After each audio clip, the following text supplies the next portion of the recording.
Welcome to this Phase podcast series, Continuing to Parent in Lockdown.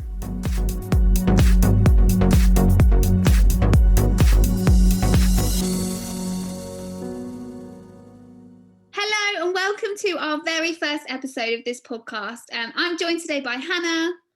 Hey. Hi Hannah, nice to see you. It's great to be here. Oh, it's great to see you, even if it is over Zoom. We're all just used to that now. Okay. Although my biggest struggle with Zoom is always trying to sort my lighting out and get a good position. Yeah, even after all these months, I've still not mastered it. Yeah, it's always hard. Yeah, although actually I did find out today that apparently yesterday was the shortest day of the year, which does mean that the days are getting longer and lighter. Woohoo! So that gave me a bit of joy today, exactly.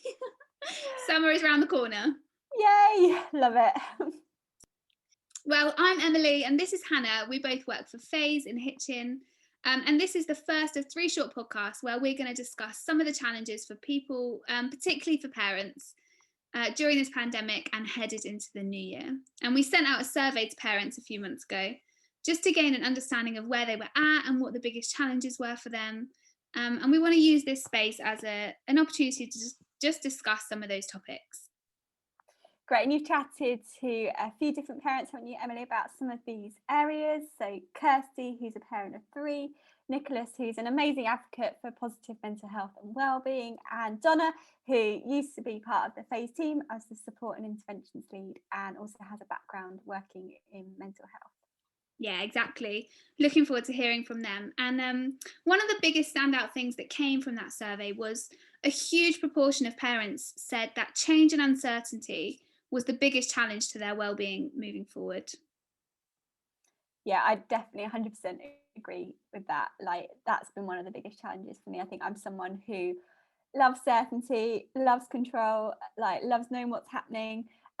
So to basically live through this year in uncertainty and live in that tension has just been a massive kind of thing that I've had to learn how to live with that and live in that and find ways to be able to manage, you know, with the constant kind of changes in rules and what you can do one minute and what you can't do.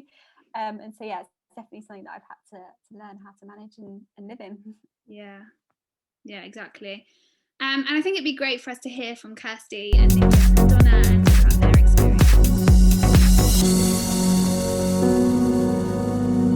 Hi there, my name's Kirsty Baker. I am married. I've got a husband and 3 children, and they are 15, 11 and 8.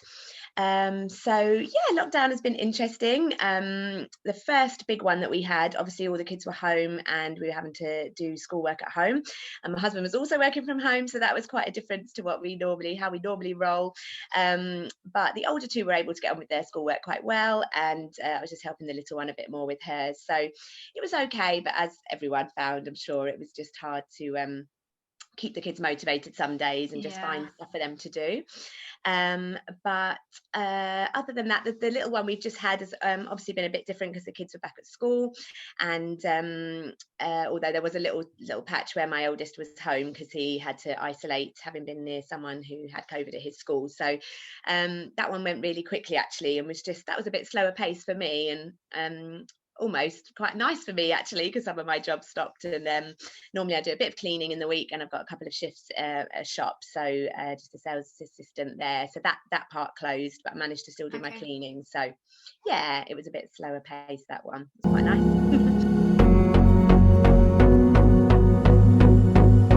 Yeah, so I've got a young family.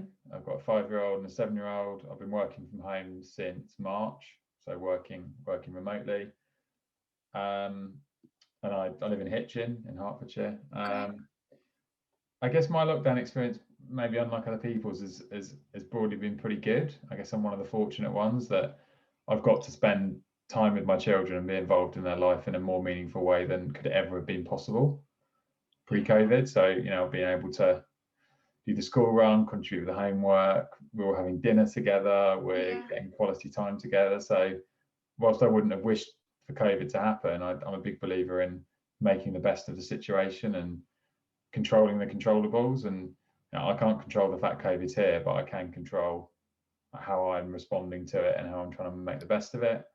I mean, it hasn't been plain sailing perfect. Don't get me wrong. I've had my down days. My mental health has been a bit up and down. You know, there have been things happening in the family that haven't been easy. You know, but broadly, my lockdown experience, I think, has been fairly positive, and dressing up like an idiot, which I've now done twice in a row, has definitely helped that lockdown experience, and that sense of community that I've really felt, I think, has been another real benefit of lockdown from my personal point of view.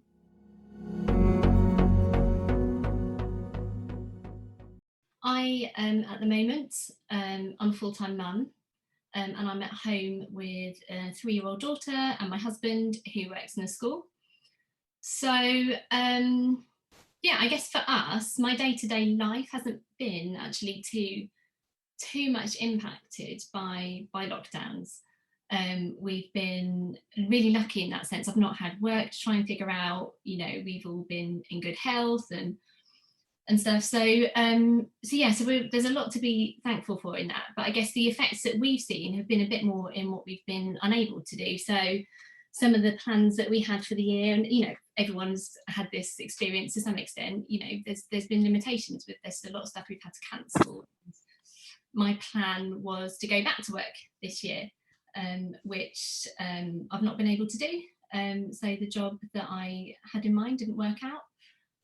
We also planned, before I go back to work, we had a 2-month trip to Australia planned, and it was a big family thing, and that had to be cancelled as well. So so there, I guess, was some real disappointments and adjusting your expectations in that sense. But day to day, not too massively different. And I guess as an introvert as well, living a more simple life has actually worked really well for me in some ways. So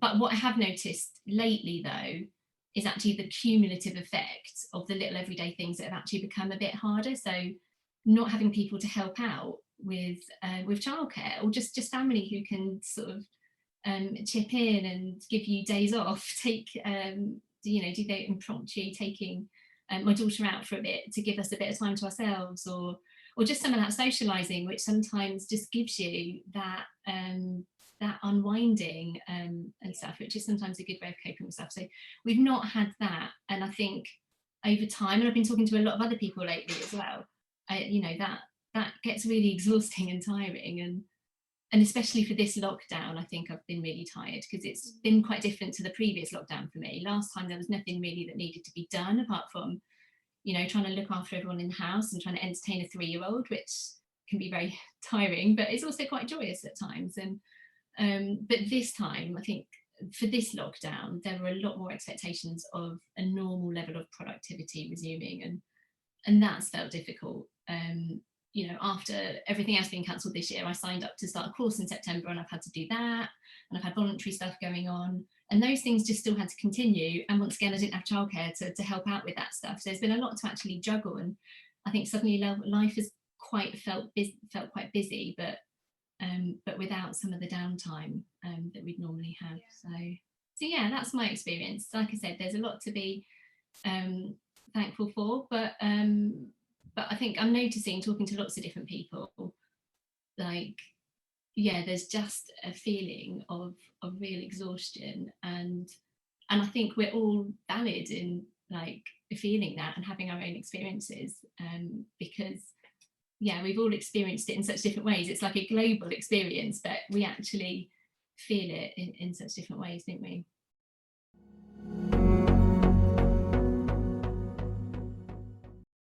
So we sent out a survey to parents, and one of the things that we found is that they identified one of the biggest challenges moving forward is juggling just the constant change and the uncertainty about when things are going to change.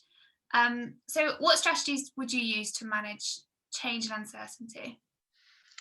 Yeah, it's absolutely right. It definitely is the uncertainty, isn't it? And I think that's quite hard even as an adult when your life's chopping and changing like that. But I guess with the children, and just being quite conscious of how they're finding it. So even that bit where my son just got sent home for 2 weeks, that was just out of the blue. On his way to school, he gets called back, and you know, it's quite hard for them to just sort of manage that. He's suddenly home for 2 weeks. Like, what do you mean? He was enjoying being back at school. So I think I'm just really trying myself and trying to teach the children as well, just to as much as possible just to go with the flow. Like I'm lucky enough that they're old enough in a sense. I think it's really hard for parents of younger children, but obviously mine are at an age where, I mean, the 8-year-old not quite as much, but they do understand what's happening.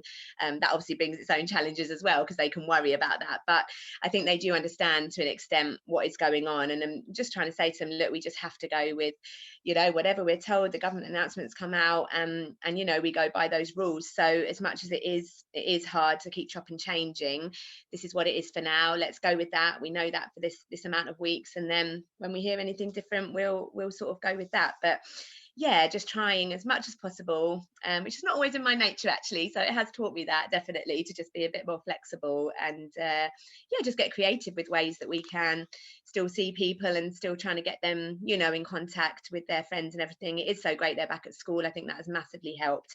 The first lockdown, I think my son really struggled. I was quite worried about him for some of it, just with, you know, he wasn't sleeping, and they need that in the day, don't they, to just that kind of physically as well for him, just to get out and be able to just burn off some energy, and also just friendships and having banter with his mates and things like that. He really missed that. So just trying to find ways and ways that don't include a screen, that is a challenge. So but yeah, just trying to go with the flow, really.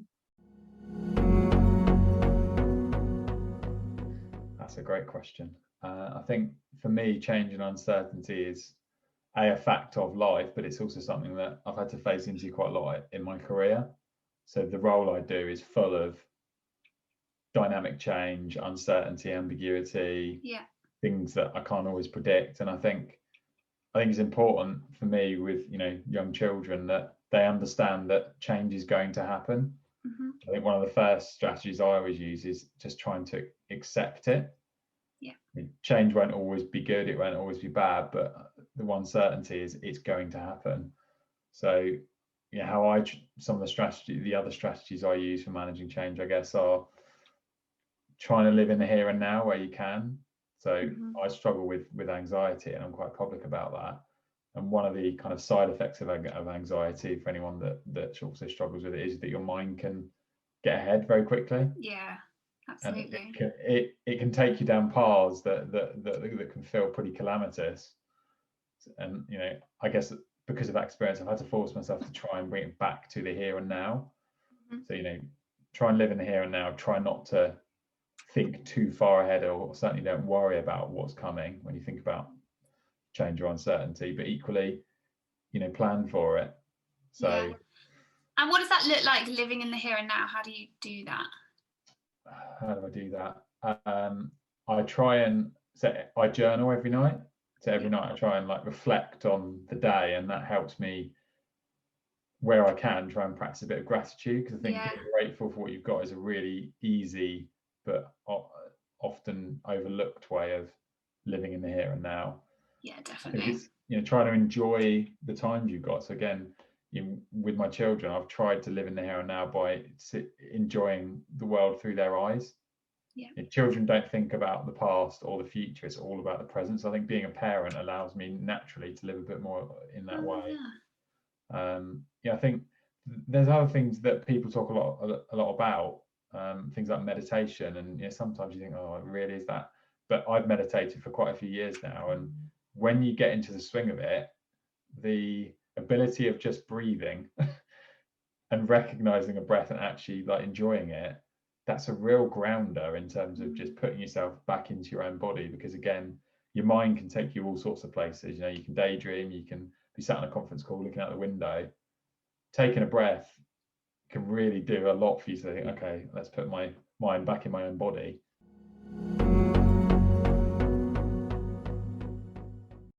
Yeah, for me, I would really echo that actually. I really struggle with uncertainty. I hate not being able to picture what's ahead.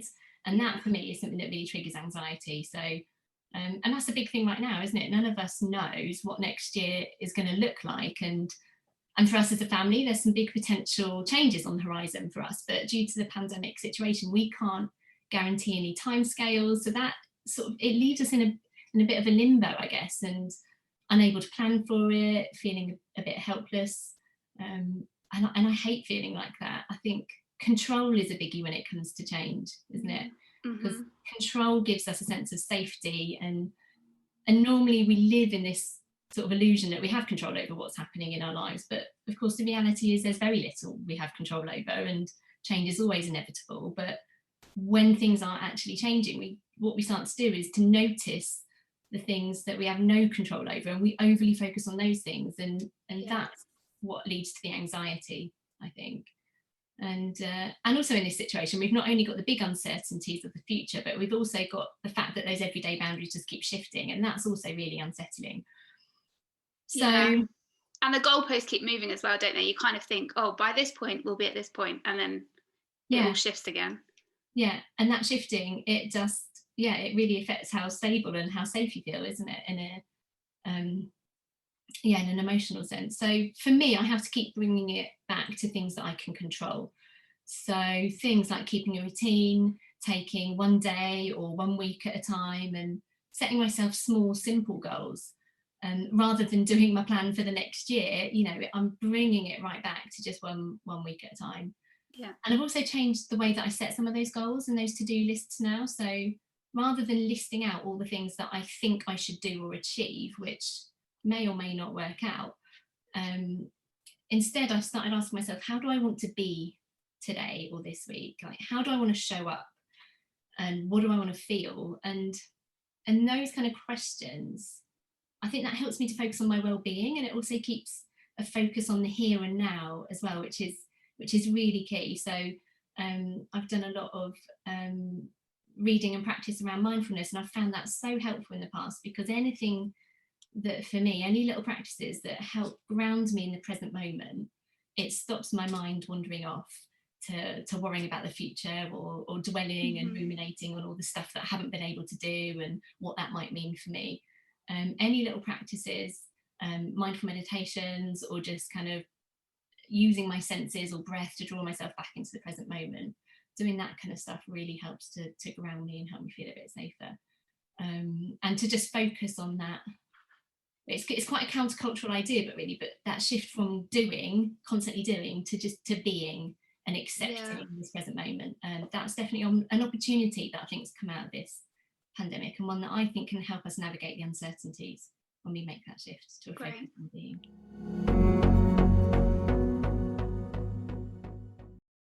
Oh, that was great. I think there's some really good, key standout things there. I really enjoyed particularly what Donna said about instead of focusing on what I want to achieve, because I think whenever the goalposts move, you think you want to achieve this, and then everything changes, and then you can't achieve it, so then you're left feeling disappointed. But instead focusing on how do I want to be, how do I want to feel, how do I want to interact with people, who do I want to be, is a really great thing that we can focus on. Is there anything that stood out for you particularly? Yeah, I just think what Nicholas was saying about, journaling, I just think that's such a great way just to be able to process. It's something that I do, and just find it a really helpful way actually of just being able to perhaps write down all those thoughts that are whirling around, or write down those emotions, or actually when you've just got loads going around and thinking about everything you need to do, just being able to get it down on paper really helps. And also in that, when I'm journaling, I also just try and catch those things that I'm thankful for, because I think these past few months have been really tough, but there have still been things to be thankful for, and I think it's trying to capture those and look for those as well. Yeah, absolutely. And is there anything that we haven't really mentioned that you use as a strategy to manage change and anxiety? Yeah, so I think a tool or technique that I've kind of found really helpful, and that we use as well in our mentoring of young people, is this idea of circle of control. So thinking about when a situation comes along, thinking, okay, do I have control over this? Is it out of control, or do I partly have some control over it? So an example for something that actually I used was, I was finding fairly early on, to be honest, in lockdown, the impact of the news, and kind of thought, okay, well, I can't control what's on the news, I can't control what's being said, but actually I can control how much I'm listening to it, how much I'm reading it, how much I'm watching it. And so that's what I started to do. I started to limit the amount that I was listening to the news. And so kind of when any situation comes along, I try and ask myself that question, okay, do I have control over this situation? If so, what can I do? Or actually, is it something that I need to let go and not spend time and energy focusing and worrying on? Yeah, fantastic. And I think that links into what each of those three people said, because, you know, Donna mentioned focusing on the things that we can control, and, you know, Kirsty talks about that flexible thinking. When you're hoping for a certain outcome and it doesn't happen, you can't control that, but what can I control? How can I be flexible and creative and think of a new way of doing this? And Nicholas also talked a lot about living in the moment, and we can't control the past, we can't control the future, but what we can control is right now and how we engage with that and focus on that. So yeah, I think Circle of Control is such a good tool. Really recommend that. Fantastic. Okay, well, thank you so much all for listening. I really hope that you enjoyed that and that something in there was helpful or useful. Please feel free to share this podcast with anybody that you think would enjoy it or find it useful. And tune in for part 2. And remember that you can follow us on Instagram and on Facebook at Faze Hitchin. Thank you so much.